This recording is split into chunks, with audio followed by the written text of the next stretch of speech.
ኤፋዬ የሩትዬ መከታ እንግዲህ ልጁን ለመፈለግ ከአባት በላይ እንግዲህ እሱ እየተሯሯጠ ይገኛል።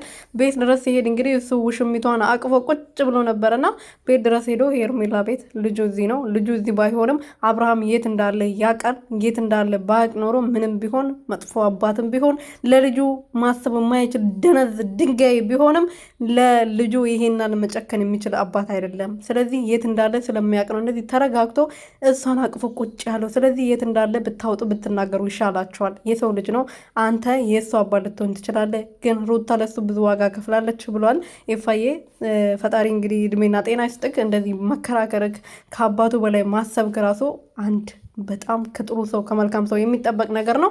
ሰላም ሰላም ቤተሰቦቼ እንዴት ናችሁልኝ? እኔ ያለው እግዚአብሔር ይመስገን። ሰላማችሁ ብዝት ትበልልኝ። ለዚህ ቤት ለዚህ ቻናል አዲስ የሆናችሁ ሰብስክራይብ እያደረጋችሁ ቤተሰብ ሆኖ ዛሬ ኤፋዬ እንግዲህ ልዑልዬን ለመፈለግ ሄርሜላ ቤት አለ ስለተባለ ሄርሜላ ቤት ፍለጋ ሄዶ ነበረ። ከዛ ቁርፍድና ጀበና ከሚያክል ዳኒ ከሚባለው ጊዜ የራሱ ህይወት የሌለው ልክ እንደዚህም እንደ ልክ ውጎ ዝንብ ጥልቅ ጥልቅ ያለ የሰው ህይወት መበጥበጥ ደስ የሚያሰኘው ሰውዬ ጋር ሄደው እቺና ሄርሜላ የምትባለው ውሽሚት እንግዲህ ተቃቁፎ ቁጭ ብሎ ነበረ ቤት ውስጥ። እንግዲህ ልጅ የጠፋበት አባት እንደዚህ ተረጋግቶ ቁጭ ሊል አይችልም። ኤፋዬ ሩታ እንዳለችው ልጁ የት እንዳለ በደንብ ያውቃል ማለት ነው። ቡዜ ጋ እንዳለ ልጁ የት ጓ እንዳለ ያውቃል እንጂ መቼም ይሄን ጨክኖ እናትዮ እዛ ጋ እያለቀሰች እንደዚህ እየተጨነቀች እሱ እዚህ ጋ የማንም ሴተኛ ዳሪ አቅፎ ቁጭ አይልም ነበር አይደለ?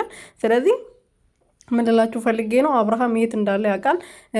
ሩትዬ በደንብ አድርጋ ፖሊሶቹን ይዛ ልትወስደው ይገባል። ብዙ ማስረጃ አላት። ቡዜ ከዚህ በፊት ከስንት ቀን በፊት መጣ ስትፎክርባት ነበረ። ስለዚህ እሱን አሳይታ ልጇን